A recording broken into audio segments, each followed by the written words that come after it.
والسلام على رسول الله وعلى آله وصحبه ومن والاه. اللهم لا سهل إلا ما جعلته سهلا وأنت تجعل الحزن إذا شئت سهلا.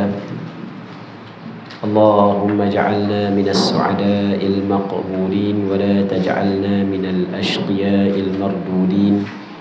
اللهم صل وسلم وبارك على سيدنا محمد وعلى آله وصحبه أجمعين والحمد لله رب العالمين.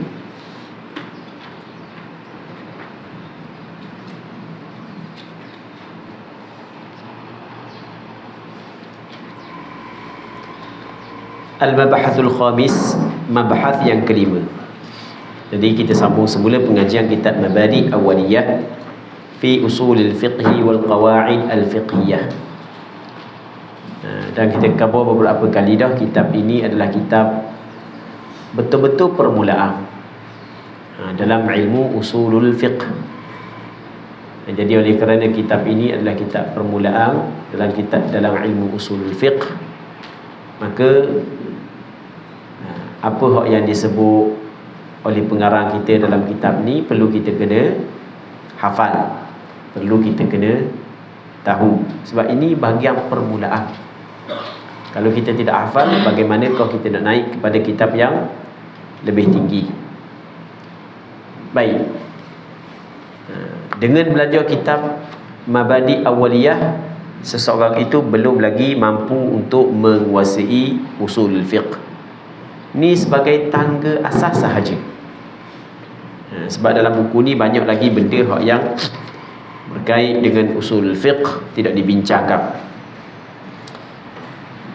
Al-Mabhathul Khamis, perbahasan yang kelima, adalah perbahasan fin naskhi, berkenaan dengan nasakh.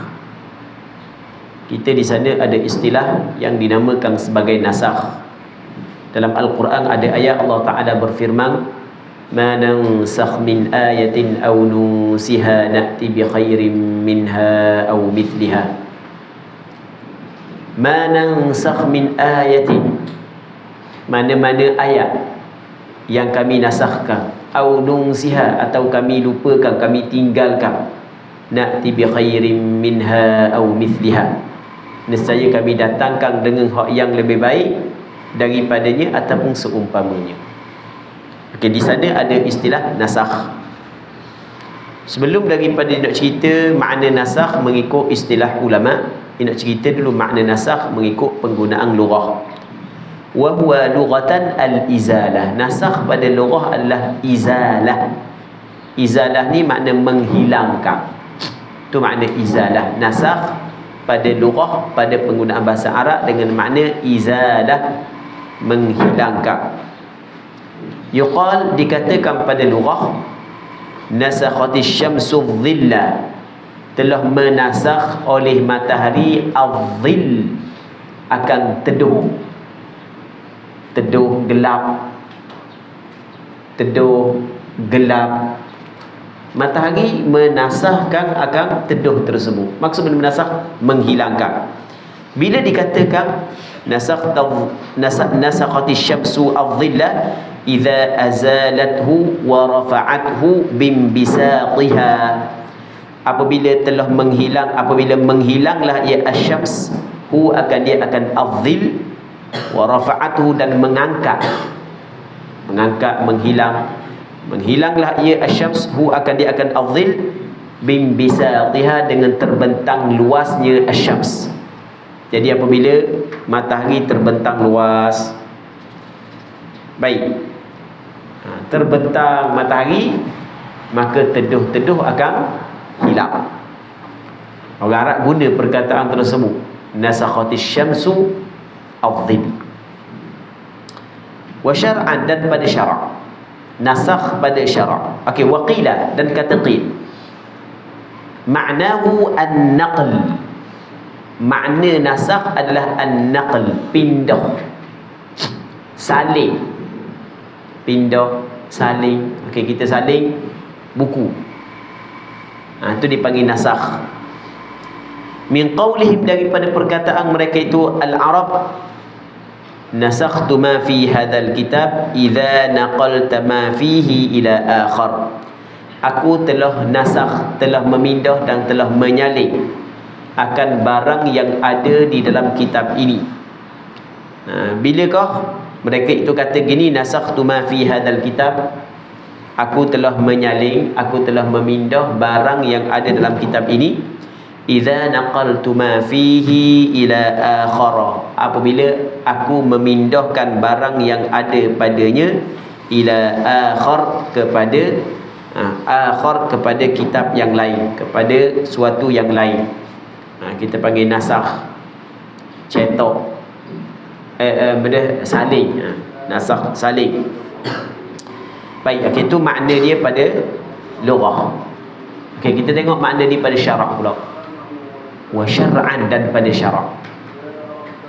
Nasakh pada syarak ialah raf'u, mengangkat. Maksud benda mengangkat, menghilangkan. Hukmin syar'iyyin, mengangkatkan hukum syarak. Mengangkatkan hukum syarak. Okey, di sana ada hukum yang telah ditetapkan dah. Di sana ada hukum yang telah ditetapkan. Hukum ini diangkat, dihilangkan. Dihilangkan bidalilin syar'iyyin mutaakhir, dengan dalil yang dinisbahkan kepada syarak, Quran dan hadis, mutaakhir, yang terkemudian. Okey, kita di sana ada suatu hukum yang telah sabit, yang telah tetap dengan sesuatu dalil. Dalil daripada Quran, dalil daripada hadis. Baik. Dia berbeza dengan hukum yang sabit dengan bara'ah al-asliyah. Itu dia bukan dikirakan nasakh. Okey, tak apalah, kita tak payah cerita panjang-panjang, kita cuba faham apa yang disebut dalam kitab ini saja. Jadi di sana ada hukum yang telah sabit dengan dalil terdahulu, kemudian diangkatkan hukum tersebut, dihilangkan hukum tersebut dengan dalil syar'i yang terkemudian. Maka itu yang dinamakan sebagai nasakh. Ada hukum yang telah sabit dengan dalil yang terdahulu, kemudian dihilangkan hukum tersebut dengan dalil yang datang kemudian. Maka itu yang dinamakan sebagai nasakh. Dan kita akan faham melalui contoh yang akan disebut oleh pengarang kitab kita ni. Dia sebenarnya nasakh ni dia ada pembahagian dia. Nasakh ada beberapa pembahagian, dengan melihat kepada beberapa sudut dan beberapa sisi. Cuma dalam kitab ni dia datangkan pembahagian secara ringkas. Dikatakan wa yanqasimun naskhu inda ba'dihim ila aqsam, dan terbahagilah nasakh inda ba'dihim, yakni inda ba'dil usuliyyin, di sisi sebahagian daripada mereka itu al-usuliyyin, yakni ulama usul fiqh, terbahagi ila aqsam, kepada beberapa bahagian. Nasakh terbahagi di sisi sebahagian daripada ulama usul fiqh kepada beberapa bahagian. Yang pertamanya, awalan naskhur rasmi wa baqaul hukm, menasahkan resam. Maksudnya menasahkan resam, menasahkan bacaan dan dikekalkan hukum. Maksudnya ayat ni kalau kita buka dalam Al-Quran tak ada, tetapi pada asalnya dia adalah ayat Al-Quran, tapi hukum masih lagi kekal. Contoh, asy-syaikhu wasy-syaikhatu idza zanaya farjumuha albattata nakalan min Allah. Di antara ayat yang pernah diturunkan kepada Nabi sallallahu alaihi wasallam adalah ayat asy-syaikhu, lelaki yang tua, wasy-syaikhatu, perempuan yang tua, idza zanaya, apabila kedua-duanya berzina, farjumuhuma albattata, maka hendaklah kamu rejam kedua-duanya. Rejam ni pekong dengan batu, ikat, ataupun tanang separuh tubuh dalam tanah, ataupun ikat, lepas tu pekong dengan batu sampai ke mati. Dan syarat batu tu jangan besar sangat, jangan kecil sangat, pertengahan. Besar-besar ni batu, pekong sampai ke mati. Atau makna rejam. Antara ayat yang diturunkan dalam Al-Quran adalah ayat asy-syaikh wasy-syaikhatu idza zanaya farjumuha albattata nakalan min Allah. Itu adalah hukuman daripada Allah Subhanahu wa taala. Nah tu asy-syaikh wasy-syaikhatu idza zanaya, apabila keduanya berzina, farjumuhuma, maka hendaklah rejam oleh kamu akan keduanya albattata, sama sekali kena rejam. Ni termasuk dalam ayat Al-Quran yang diturunkan kepada Rasulullah, tapi dinasaskan tulisan dalam Quran. Sekarang ni tak ada dalam Al-Quran ayat ni, tapi hukum masih lagi kekal. Tu dipanggil benda nasakh bacaan tapi kekal hukum. Lepas tu pengarang kita kata qala Umar, kata Sayyidina Umar, fa inna qad qara'naha, maka sesungguhnya telah kami baca akan ayat ini. Dulu kami baca ayat ni. Rawahu Syafi'i wa ghairu. Hadis ni telah meriwayatkan dia oleh Imam Syafi'i dan selain daripada Imam Syafi'i. Wa qad rajama an-nabiy sallallahu alaihi wasallam al-muhsanin. Sesungguhnya telah merejam oleh Nabi sallallahu alaihi wasallam akan muhsan, akan lelaki dan perempuan yang muhsan. Maksud dari lelaki dan perempuan yang muhsan iaitu lelaki dan perempuan yang telah berkahwin kemudian mereka berzina. Rasul rejam. Di zaman Rasulullah ada dua orang yang Rasul rejam. Seorang lelaki itu nama dia Ma'iz. Dia mari jumpa dengan Nabi sallallahu alaihi wasallam. Dia buat iqrar, dia buat pengakuan bahawa dia berzina. Pada mereka awal Rasul paling muka, Rasul tak layak. Rasul tanya dia ni gila ke mana? Maka akhirnya beberapa kali dia khabar kepada Rasulullah bahawa dia berzina. Maka Nabi sallallahu alaihi wasallam memerintahkan kepada sahabat supaya menjatuhkan hukuman rejam sampai mati terhadap Ma'iz. Yang keduanya adalah perempuan daripada perempuan Ghamidiyah. Perempuan Ghamidiyah, dia khabar kepada Rasul, dia buat iqrar, dia mengandung daripada hasil dia berzina. Maka Rasulullah sallallahu alaihi wasallam suruh keluarga dia buat baik kepada dia. Apabila bersalin kat dia, mari jumpa semula, bawa jumpa balik, dia jumpa dengan Rasulullah. Apabila bersalin, Rasul suruh bagi susu dulu kepada budak tersebut cukup 2 tahun. Lepas daripada tu mari jumpa mula. Barulah Rasul jatuh hukuman rejam sampai mati perempuan tersebut.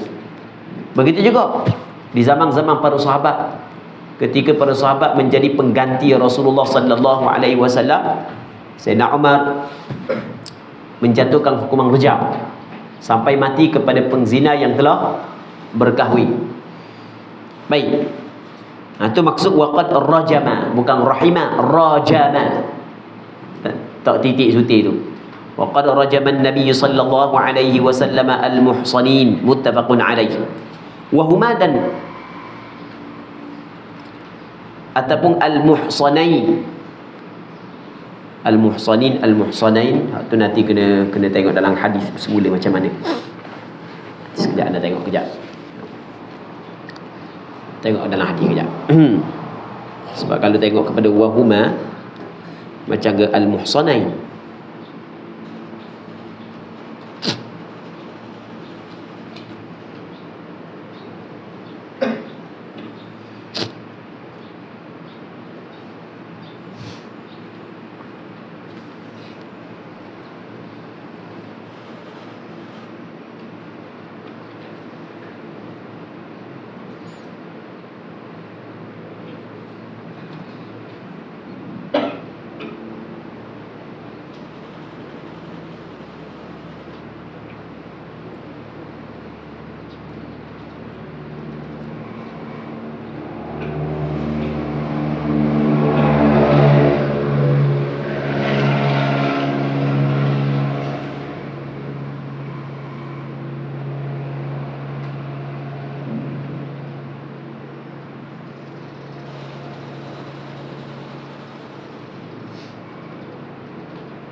Jadi kalau kita tengok dalam riwayat Imam Bukhari, daripada hadis Abdullah bin Abbas, lamma ata Ma'iz bin Malik an-Nabiy sallallahu alaihi wasallam. Begitu juga dalam hadis yang diriwayat oleh Imam Muslim, kata Rasulullah, ya Unais, ughdu ya Unais ila imraati hadha fa in i'tarafat farjumha.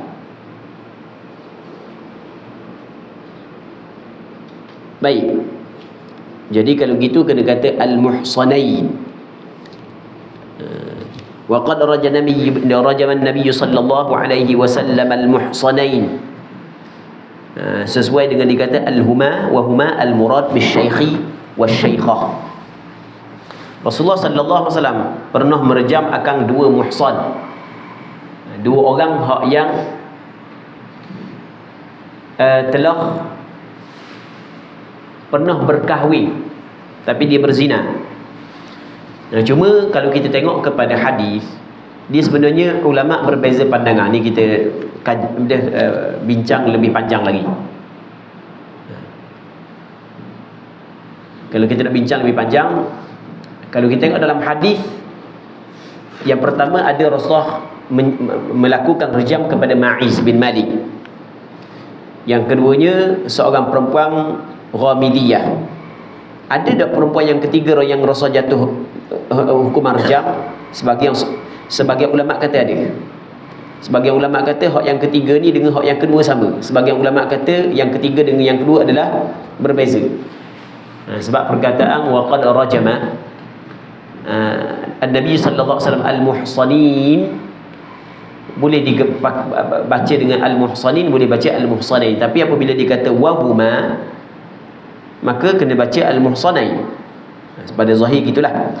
Wahumal murad, dan keduanya hak yang dimaksudkan bisyaikhi wasyaikhah, yang dimaksudkan dengan asyaikh lelaki tua, wasyaikhati dan perempuan yang tua. Lelaki yang tua dan perempuan yang tua. Maksudnya hak yang telah berkahwin. Habis satu. Yang kedua, wa naskhul hukmi wa baqa'ur rasm. Nasakh hukum tapi kekal resam. Ayat ini ada dalam Al-Quran. Ayat ini ada dalam Al-Quran dan dibaca, tetapi hukum dia dinasahkan. Sebagai contoh, qala Allah Ta'ala, walladzina yutawaffawna minkum wa yadharuna azwajan wasiyatan li azwajihim mata'an ila al-hawli ghayra ikhraj nusikha bi ayatin ataupun nusikha bi ayati yatarabbasna bi anfusihinna arba'ata ashhurin wa 'ashra. Kita dalam Al-Quran ada ayat walladzina yutawaffawna minkum, dan orang-orang, walladzina ni lelaki-lelaki, yutawaffawna minkum yang mati dari kalangan kamu, wa yadharuna dan meninggal mereka itu azwajan akan isteri-isteri. Maka hendaklah orang lelaki yang mati tu, dia kena berwasiat li azwajihim, untuk isteri-isteri mereka itu. Hendaklah dia berwasiat. Mana wasiat? Mata'an ilal haul, dia kena beri. Dia mata', hendaklah dia bagi kepada mereka itu nafkah dan kediaman, tempat tinggal, ilal haul, hingga cukup setahun. Dia pada asalnya, apabila seorang perempuan, apabila seorang lelaki meninggal dunia dan kematian isteri, maka iddah perempuan tersebut selama setahun. Dalam tempoh setahun saat itu perlu diberi nafkah kepada perempuan itu, atau mata'. Diberi mata' kepada dia, diberi nafkah, tempat tinggal selama setahun. Baik. Kemudian ayat ini nusikha, dinasahkan. Hukum bagi ayat ini, hukum dinasahkan bi ayati, dengan ayat yatarabbasna bi anfusihinna arba'ata ashhurin wa 'ashra walladzina yatawaffawna minkum wa yadharuna azwajan yatarabbasna bi anfusihinna arba'ata ashhurin wa 'ashra. Mana-mana lelaki yang mati di kalangan kamu, jadi meninggalkan isteri, hendaklah isteri yatarabbasna, menantilah mereka itu, isteri-isteri saat itu, bi anfusin, dengan sendiri mereka itu, selama arba'ata ashhurin wa 'ashra, 4 bulan 10 hari. Jadi asas tahun iddah perempuan yang kematian suami, maka dinasahkan setahun dengan 4 bulan 10 hari. Jadi ayat yang pertama tu, walladzina yatawaffawna minkum wa yadharuna azwajan wasiyatan li azwajihim mata'an ila al-hauli ghaira ikhraj. Ayat ini dinasahkan hukum tetapi tidak dinasahkan bacaan. Yang ketiga, wa naskhul amrayni ma'an, nasakh dua-dua, al-amrain, dua perkara ma'an sekaligus. Maksudnya resam nasakh, hukum pun nasakh. Contoh ke hadis Muslim, seperti hadis Imam Muslim an Aisyah, daripada Aisyah radhiyallahu anha, kata Aisyah, kana fi ma unzila 10 rada'atin ma'lumatin yuharrimna fanusikhna bi 5 ma'lumatin yuharrimna. Telah adalah dulu fima unzil, di dalam barang yang telah diturunkan, di dalam ayat yang diturunkan kepada Rasulullah. Dulu di dalam apa yang diturunkan kepada Rasulullah ni, ayat ni, 10 rada'atin ma'lumat, 10 susuan yang maklum, yuharrimna, mengharamlah, 10 susuan yang maklum, yuharrimna, mengharamlah ia 10 sesuang yang maklum. Jadi pada asalnya, apabila seorang perempuan dia bagi susu kepada seorang budak, maka budak itu tidak menjadi mahram dia, dan perempuan itu tidak menjadi mahram kepada budak tersebut, melainkan apabila berlaku 10 kali susuan. Itu ada ayat dalam Quran, 10 rada'atin ma'lumatin yuharrimna. Tapi kalau kita cari ayat tu dalam Quran, ni ada ke tak? Tak ada. Sebab dinasahkan tilawah, bacaan dinasahkan. Dan hukum gitu ke? Hukum juga tidak gitu. Hukum dia ke mana? Hukum bukan 10, tapi berapa? 5. Dinasahkan dengan ayat khamsun ma'lumatin, khamsu rada'atin ma'lumat, 5 kali sesuang yang maklum. Di sana ada ayat yang kedua, khamsu rada'atin ma'lumatin yuharrimna, 5 kali sesuang yang maklum mengharamkan. Cuma ayat 5 kali sesuang yang maklum mengharamkan tu juga tak ada dalam Quran sekarang ni. Tak ada dalam Al-Quran. Kalau kita buka dalam Quran tak ada. Tapi hukum kekal. Jadi kita boleh buat contoh, khamsu rada'atin ma'lumatin yuharrimna, contoh bagi ayat yang dinasahkan bacaan tapi dikekalkan hukum. Dinasahkan bacaan tapi dikekalkan hukum.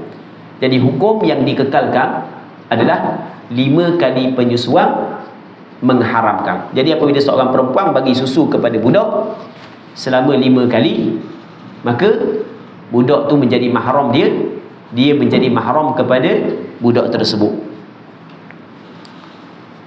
Katanya, wa yajuzu naskhul kitab bil kitab kama taqaddama fi ayatayil iddah, dan harus menasahkan al-kitab, al-Quran, bil kitab dengan al-Quran.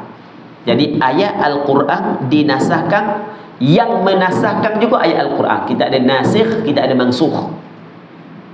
Ayat al-Quran dinasahkan hukum dengan ayat al-Quran juga. Contoh kama taqaddama fi ayatayil iddah, seperti barang yang telah lepas pada 2 ayat iddah. Mana 2 ayat iddah tu? walladzina yatawaffawna minkum wa yadharuna azwajan wasiyatan li azwajihim mata'an ila al-hauli ghaira ikhraj walladzina yatawaffawna minkum wa yadharuna azwajan yatarabbasna bi anfusihinna arba'ata ashhurin wa 'ashra. Itu dipanggil 2 ayat iddah. Jadi ayat yang kedua menasahkan ayat yang pertama, menasahkan hukum. Kemudian wa naskhus sunnati bil kitab, dan nasakh sunnah, hadis dengan Alkitab, dengan Al-Quran. Kerana hukum asal sabit dengan hadis, kemudian hukum asal itu dinasahkan dengan Al-Quran.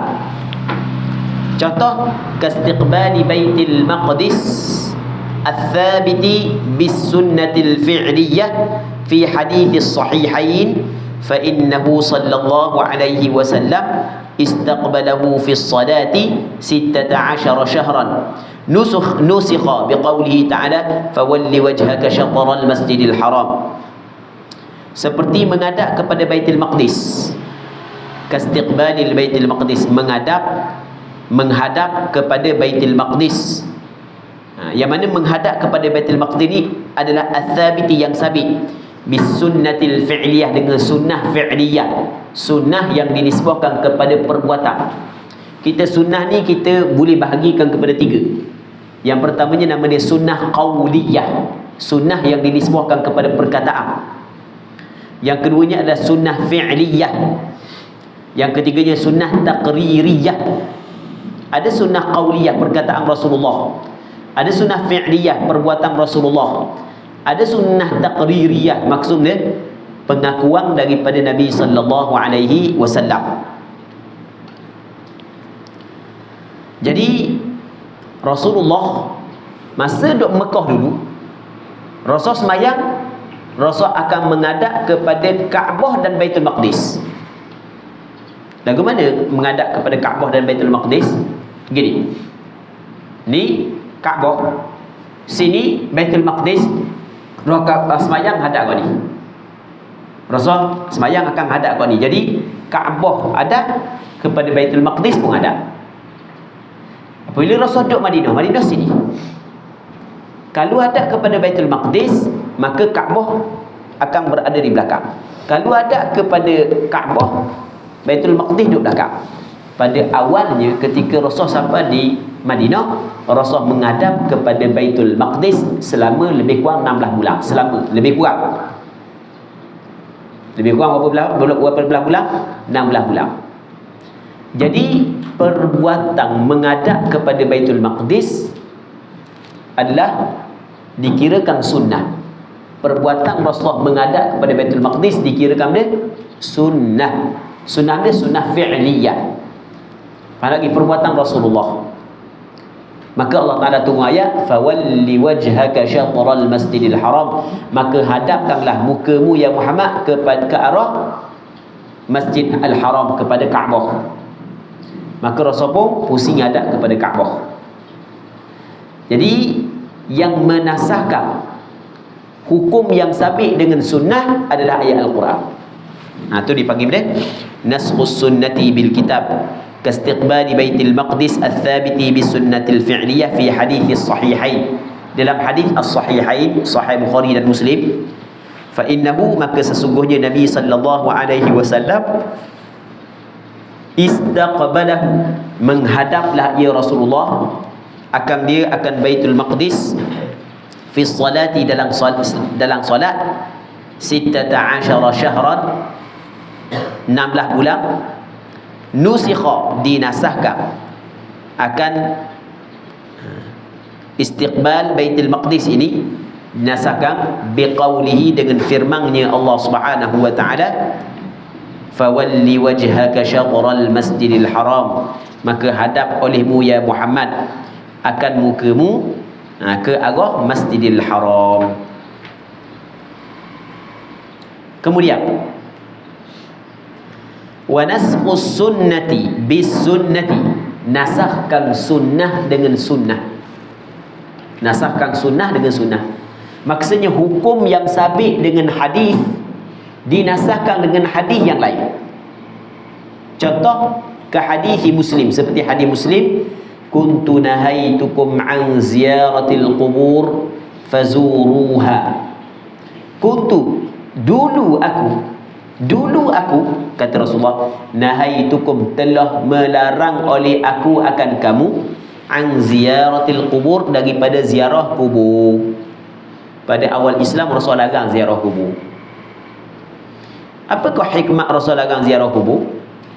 Disebut oleh ulama beberapa hikmah. Antaranya, orang yang mati pada awal Islam daripada keluarga sebahagian daripada sahabat, kebanyakannya adalah bukan orang Islam. Keluarga dia bukan orang Islam. Dan ada lagi hikmah-hikmah yang lain yang disebut oleh ulama. Tu antara hikmahnya. Tapi sekarang ni kata Rasul, fazuruha, maka hendaklah ziarah oleh kamu dia akan al-qubur. Sekarang ni boleh ziarah. Dulu Rasul larang. Manakala sekarang ni Rasulullah sallallahu alaihi wasallam izinkan. Jadi larangan dulu yang Rasul larang dinasahkan hukum dengan hadis ini.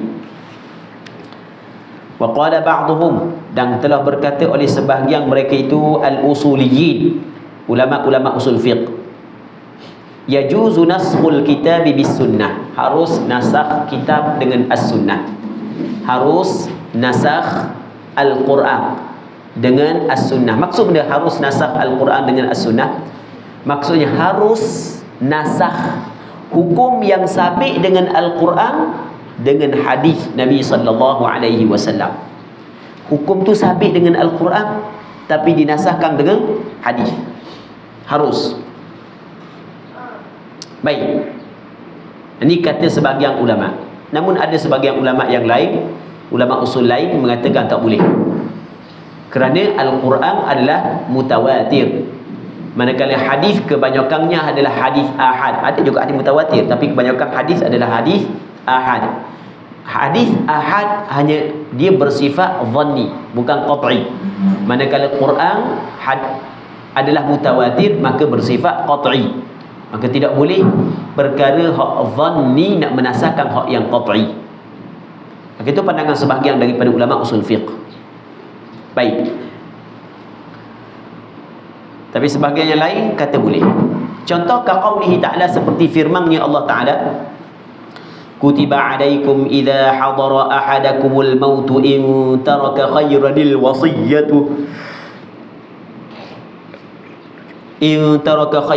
wasiyatu lil walidaini wal aqrabin. Allah Ta'ala kata ni, kutiba, difardukan, diwajibkan, alaikum, ke atas kamu, diwajibkan ke atas kamu, idza hadara, apabila hadir, apabila datang, ahadakum, akan salah seorang dari kalangan kamu, al-mautu, oleh kematian.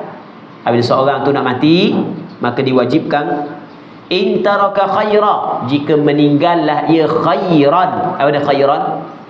Khairan maksudnya adalah harta yang banyak. Kalau ditinggal harta yang banyak, khairan, kebaikan, yakni harta yang banyak. Diwajibkan al-wasiyatu, berwasiat. Diwajibkan dia berwasiat. Lil walidain, bagi kedua ibu bapa. Wal aqrabin, dan kaum kerabat, kaum keluarga. Bil ma'ruf, dengan cara yang baik. Allah Ta'ala kata gitu. Kutiba alaikum idza hadara ahadakumul mautu in taraka khairanil wasiyatu lil walidaini wal aqrabin bil ma'ruf haqqan 'alal muttaqin.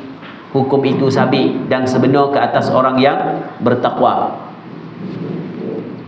Jadi pada asalnya, apabila orang tu nak meninggal dunia, maka diwajibkan, wajib dia kena berwasiat. Kalau dia meninggal harta yang banyak, dan wasiat kepada siapa? Wasiat kepada al-walidain, kedua ibu bapa, wal aqrabin, dan kaum keluarga, dengan cara yang baik. Maksud dengan cara yang baik, perkataan bil ma'ruf, dengan cara yang baik adalah kena wasiat dengan adil. Wasiat kepada orang yang susah, jangan wasiat kepada orang senang, mengabaikan orang susah. Itu bukan dengan cara yang baik. Wasiat dengan adil, wasiat kepada orang-orang yang susah. Baik. Ayat ini ataupun hukum wajib berwasiat ini nusikha, dinasahkan, biqaulihi, dengan sabda Nabi sallallahu alaihi wasallam, la wasiyata liwarith, tidak ada wasiat kepada ahli waris.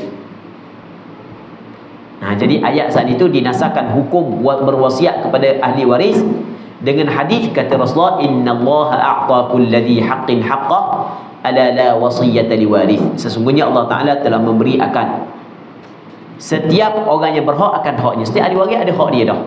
Ala la wasiyata liwarith, ketahuilah tidak ada wasiat kepada ahli waris. Hadis ini rawahu Tirmizi wa Ibnu Majah. Hadis ini telah meriwayatkan dia oleh Imam Tirmizi dan Imam Ibnu Majah. Baik. Al-mabhathus sadis. Perbahasan yang keenam. Perbahasan yang keenam. Okey, boleh juga kita sebut sikit. Kita sebut sikit benda yang berkait dengan apa yang kita bincang. Majoriti ulama berpandangan ayat kutiba alaikum idza hadara ahadakumul maut in taraka khairanil wasiyatu lil walidaini wal aqrabin bil ma'ruf. Ayat ini dinasahkan hukum. Maksudnya tidak wajib berwasiat. Wasiat hukum dia hanya sunat sahaja, bukan wajib. Baik. Namun ada segelintir ulama, antaranya adalah Imam Ibn Hazmin Al-Zahiri. Beliau berpandangan bahawasanya wajib berwasiat. Wajib setiap seorang berwasiat. Wajib setiap seorang berwasiat. Maka dia berpegang dengan di sana ada wasiyah wajibah. Wasiyah wajibah. Dan sebahagian daripada negara Islam mengamal wasiyah wajibah untuk permasalahan tertentu. Apabila seorang tu meninggal dunia, yang mana ada anak dia telah meninggal dunia sebelum daripada dia, ada anak dia telah meninggal dunia sebelum daripada dia, dan anak dia saat itu ada cucu, lepas tu dia memiliki anak yang lain lagi, maka diberikan kepada cucu dia, bukan di atas nama pusaka, kerana cucu dihalang daripada mendapat pusaka apabila ada anak lelaki, tapi di atas nama wasiyah wajibah. Wasiyah wajibah itu bukan berdasarkan pandangan empat mazhab, itu berdasarkan pandangan segelintir ulama. Antaranya adalah Imam Ibn Hazmin Al-Zahiri. Cuma kalau kita nak bincang secara lebih mendalam, pengamalan yang diamalkan di sesetengah negara masih lagi membuka ruang yang besar untuk dikritik. Yang pertamanya jelas ia menyalahi pandangan empat mazhab. Yang keduanya, dia telah memilih satu sudut dan meninggal satu sudut yang lain. Sebab Allah Ta'ala cerita dalam Al-Quran, wasiyah wajibah bukan khusus untuk cucu. Bahkan Allah Ta'ala sebutkan dalam Al-Quran, al-wasiyatu lil walidaini wal aqrabi. Al-aqrabi itu umum. Al-aqrabi itu benda umum, bukan hanya cucu saja, bahkan semua keluarga. Yang pertama. Yang kedua, perkataan in taraka khaira, jika dia meninggal akan kebaikan, maksud dia harta yang banyak. Jadi kalau kita tengok wasiat daripada ayat ni, yang pertama, si mati ada harta yang banyak. Yang keduanya adalah wasiat saat itu kepada al-aqrabi, semua keluarga. Semua dia, semua keluarga. Bukan sebahagian, tidak sebahagian yang lain. Dan bukan untuk semua orang hak yang meninggal dunia. Bahkan orang hak meninggal dunia hak yang ada harta yang banyak. Baik. Kemudian al-mabhathus sadis. Al-mabhathus sadis, perbincangan yang keenam. Perbincangan yang keenam adalah fil mujmal, tentang mujmal. Mujmal makna dia? Al-mujmalu adalah ma yaftaqiru ilal bayan, perkara yang perlulah ia kepada penjelasan. Dan bayan tu makna benda bayan. Bayan makna penjelasan, mengeluarkan sesuatu daripada halaman iskal kepada halaman tajalli, halaman jelas. Contoh lafaz mujmal. Lafaz mujmal ni kerana boleh difahami kepada beberapa maksud. Boleh difahami kepada maksud yang pertama, boleh difahami kepada maksud yang kedua. Contoh lafzi qur'in min qawlihi ta'ala wal mutallaqatu yatarabbasna bi anfusihinna thalathata quru.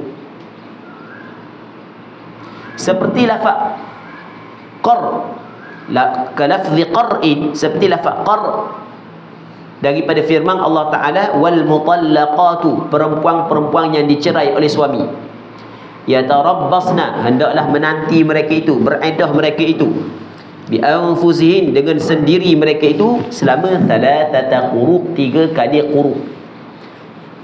Dalam bahasa Arab perkataan qar'un, perkataan quru diguna kepada makna suci dan diguna kepada makna haid. Dia termasuk dalam satu kalimah yang memiliki makna lebih daripada satu penggunaan dalam bahasa Arab, yang mana makna dia saat itu bercanggah. Itu dipanggil minal adad, daripada adad, makna dia bercanggah. Makna qar'un ada makna haid dan ada makna suci. Jadi sekarang ni dalam firman Allah Ta'ala wal mutallaqatu yatarabbasna bi anfusihinna thalathata quru, haid ke suci? Maka lafaz ini dinamakan sebagai lafaz mujmal. Dia perlu kepada penjelasan. Fa innahu, maka sesungguhnya lafaz qar'un yahtamilu al-haidha ataupun yahtamilu al-hiyadha wal athhar. Ihtimal lah ia, boleh jadilah ia haid dan al-athhar, dan suci. Sebab dia lishtirakil qar'i bainal haidhi wat tuhri, kerana ishtirak, berkongsi lafaz al-qar'i di antara haid dan di antara suci.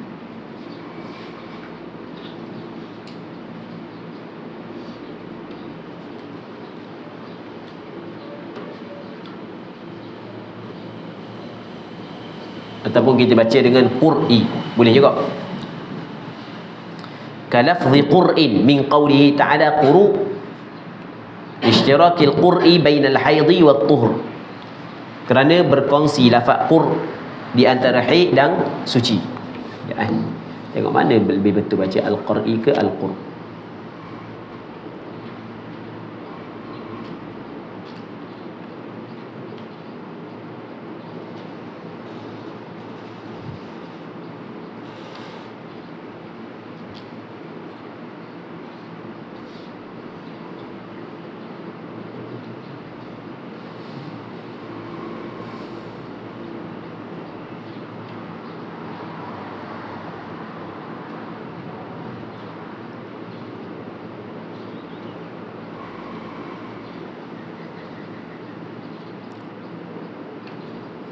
Boleh baca dua, bi fathil qaf wa dhammiha.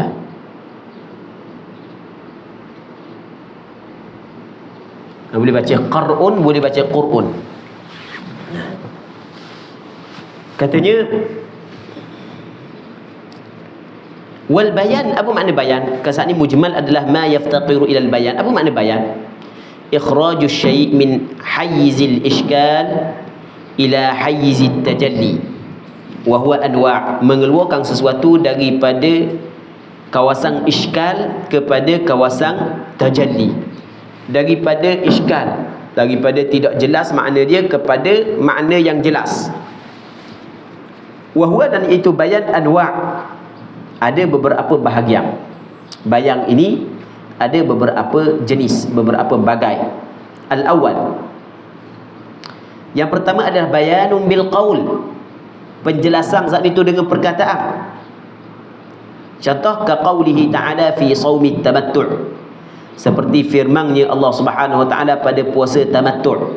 Puasa tamattu', maksud dia puasa tamattu', puasa bagi orang yang mengerjakan haji tamattu'. Orang hak yang mengerjakan haji tamattu' wajib dia kena sembelih seekor kambing.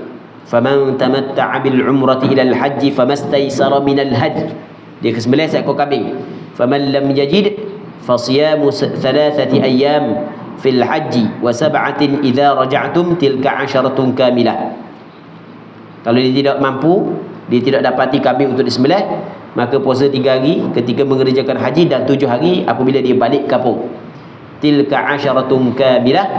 Demikian itu 10 hari yang sempurna. 10 hari dia kena puasa. Tengok tu dipanggil dia penjelasan dengan perkataan. Wathani, dan yang kedua bayanun bil fi'l, penjelasan dengan perbuatan. Contoh ka bayani fi'lin Nabi sallallahu alaihi wasallam kaifiyat as-salati wa ghairaha ataupun wa ghairiha, seperti penjelasan perbuatan Nabi sallallahu alaihi wasallam akan cara solat dan selain daripada solat.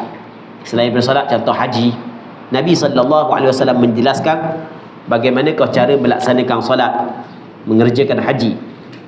Wathalith, yang ketiga bayanun bil kitab, penjelasan dengan kitab, dengan Al-Quran. Contoh ka bayani, bayan bil kitab, penjelasan dengan tulisan. Tu Al-Kitab dengan tulisan.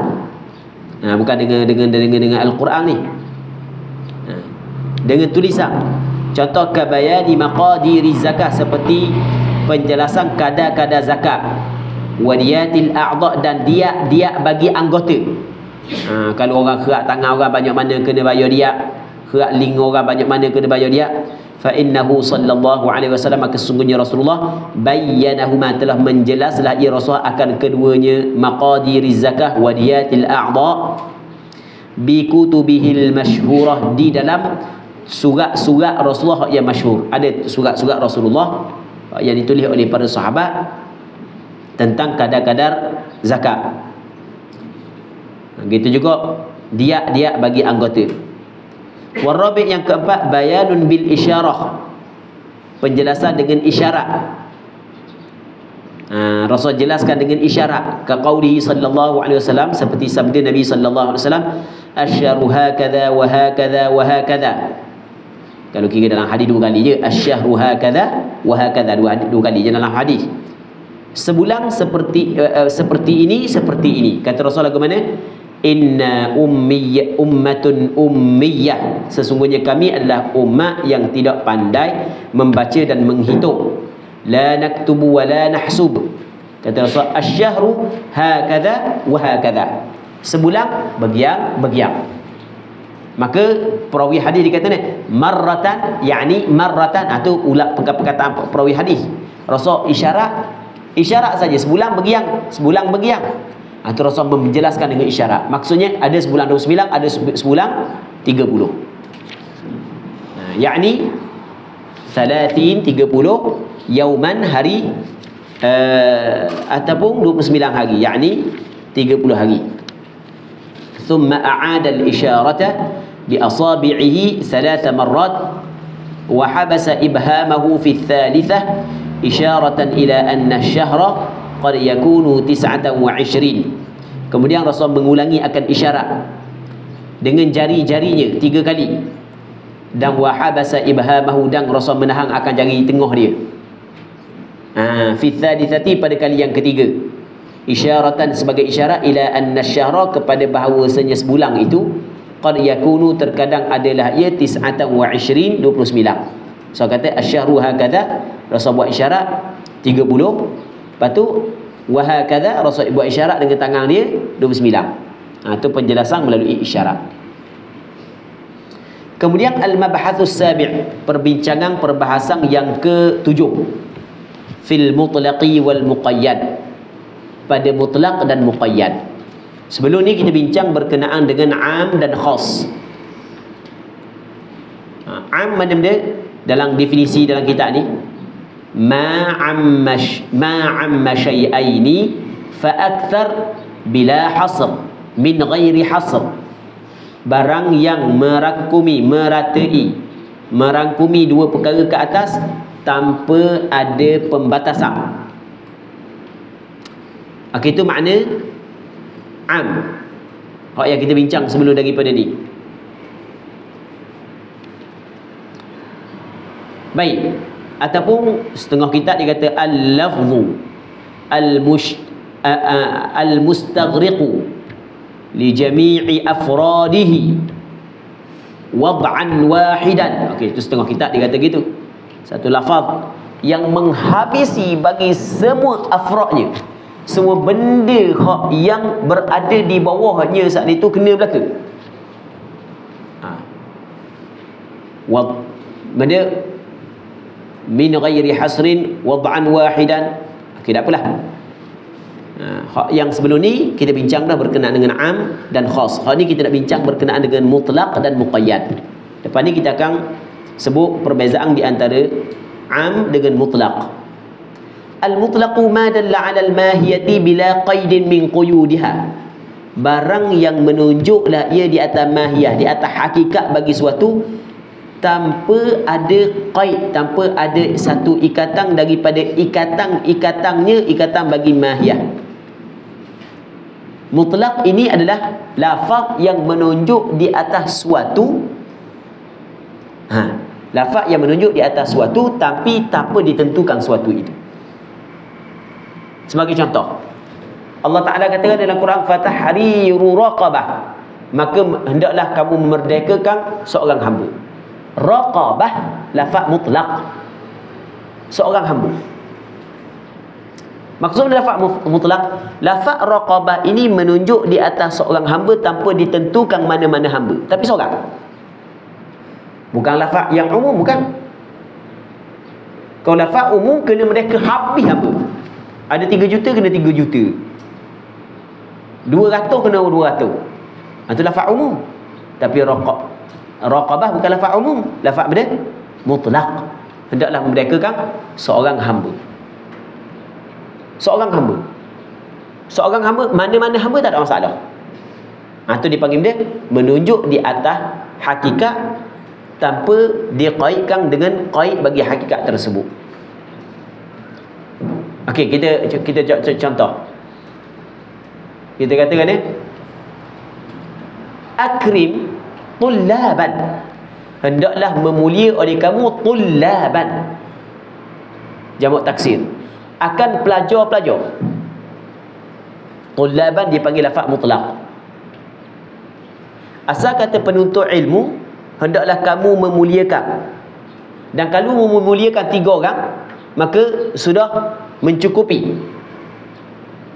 Mung telah melaksanakan tuntutan. Kerana sekurang-kurang jamak adalah 3 orang. Faham tak lagi? Mana-mana tullab, mung kalau membuat mulia, maka sudah memadai. Itu dia panggil lafaz dia mutlaq. Manakala wal muqayyad ma dalla 'ala al-mahiyah biqaidin min quyudiha. Muqayyad ni barang yang menunjuk di atas mahiyah, di atas hakikat bagi sesuatu, dengan ada satu qaid daripada qaid baginya, satu ikatan daripada ikatan bagi hakikat sesuatu.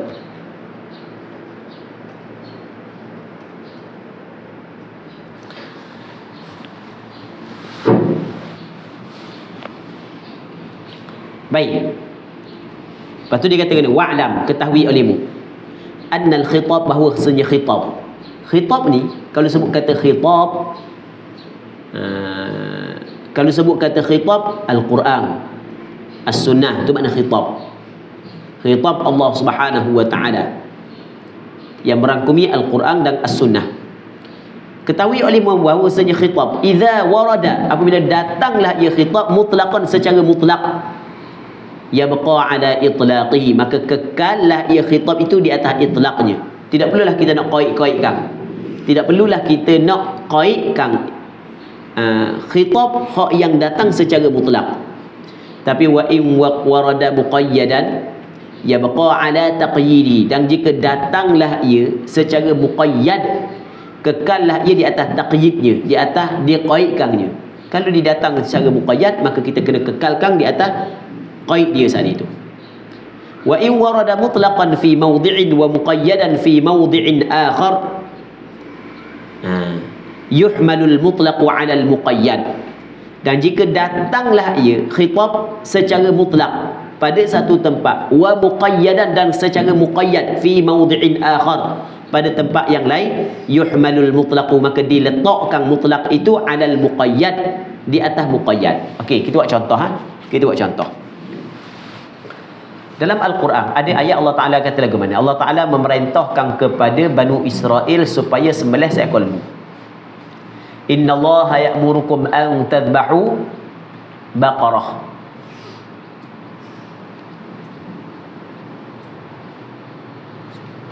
Mana ayat dia? Sudah? Ayat dia? Tak ada seorang yang menghafal Quran.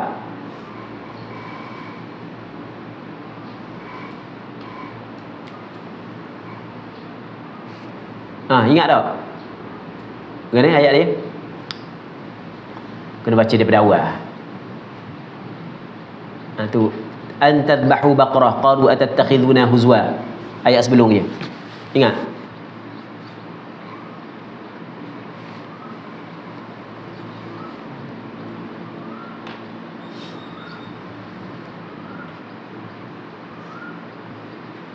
Inna Allaha ya'murukum an tadhbahu baqarah. Betul. Ayat sebelum dia ingat tak? Tak mari. Kalau ingat tak mari. Okey, baik dah. Inna Allaha ya'murukum an tadhbahu baqarah. Sesungguhnya Allah menyuruhlah ia akan kamu bahawa kamu sembelih baqarah. Allah Taala suruh sembelih baqarah. Jadi perkataan baqarah ni datang secara mutlak. Bukan muqayyad, baqarah. Sebab itulah kata Abdullah bin Abbas, kalaulah Banu Israel pada ketika itu sembelih mana lembu pun sudah mencukupi. Sebab Allah Ta'ala khabar secara mutlak. Setiap khitab yang datang secara mutlak maka dikekalkan di atas itlaknya. Tapi dia tak. Dia cuba menyusahkan ke atas diri dia, akhirnya jadi susah. Dia pun mula Allah Ta'ala kata Inna Allaha ya'murukum an tadbahu baqarah. Lepas tu dia kata qalu atattakhiduna huzwa, buat main gurang kami ke? Kata Nabi Musa, qala a'udzu billahi an akuna minal jahilin. Aku minta berlindung kepada Allah daripada bahawa aku termasuk dalam orang yang tak tahu kala benda. Dia pun qalu ulana rabbaka yubayyin lana ma. Mu tanya Musa, Tuhanmu lembu mana? Tanya dah lah. Dia menyusahkan atas diri dia. Padahal Allah Ta'ala khabar secara mutlak. Mahi qala innahu yaqulu innaha baqaratun la faridun wala bikrun baqaratun la mana?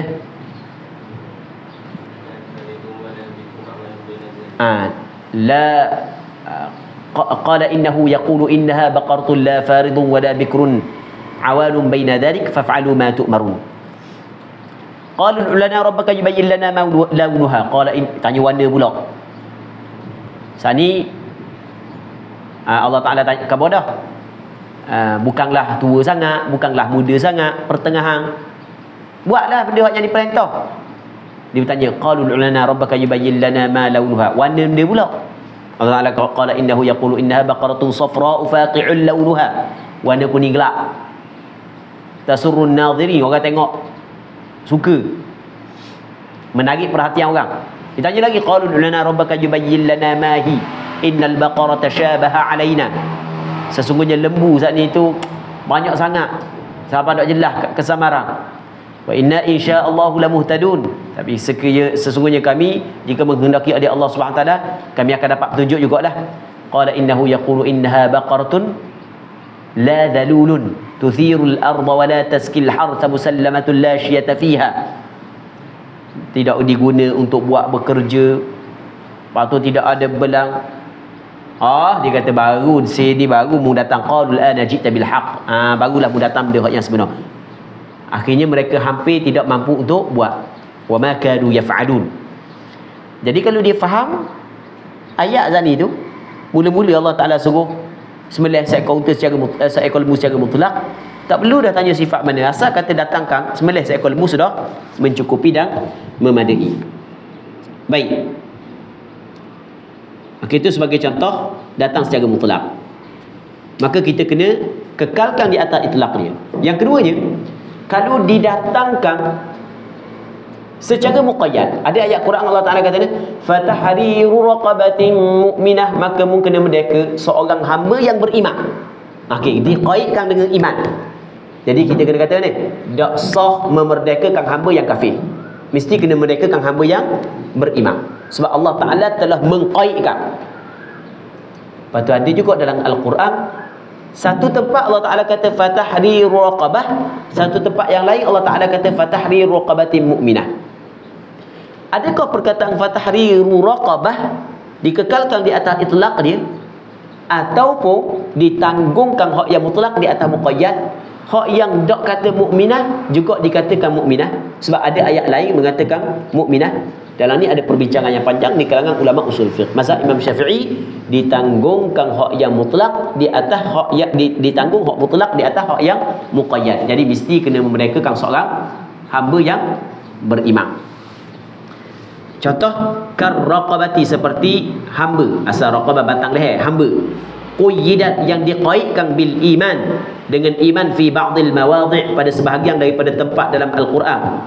Kama fi kafaratil qatl, seperti apa hak yang sabit dalam kafarah bunuh.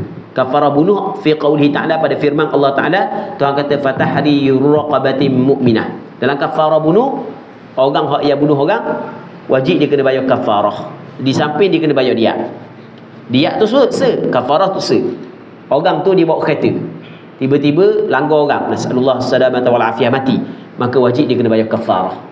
Kafarah kena puasa 2 bulan berturut-turut. Mereka seorang hamba. Kalau tidak mampu kena puasa 2 bulan berturut-turut. Baik. Jadi fatahrir raqabati mu'minah, maka mereka seorang hamba yang beriman. Tapi wa utliqat, dan diitlaqkan akan raqabah fil ba'd, pada sebahagian daripada ayat. Kama fi kafaratil zihar, sebagaimana dalam kafarah zihar fi qauli ta'ala fatahriru raqabah, maka mereka kan seorang hamba. Dalam kafarah zihar, zihar ni maksud dia, zihar ni suami dia telah melafazkan suatu perkataan yang menunjukkan bahawa perkataan tersebut dia telah menyamakan isteri dia dengan orang yang menjadi mahram bagi dia.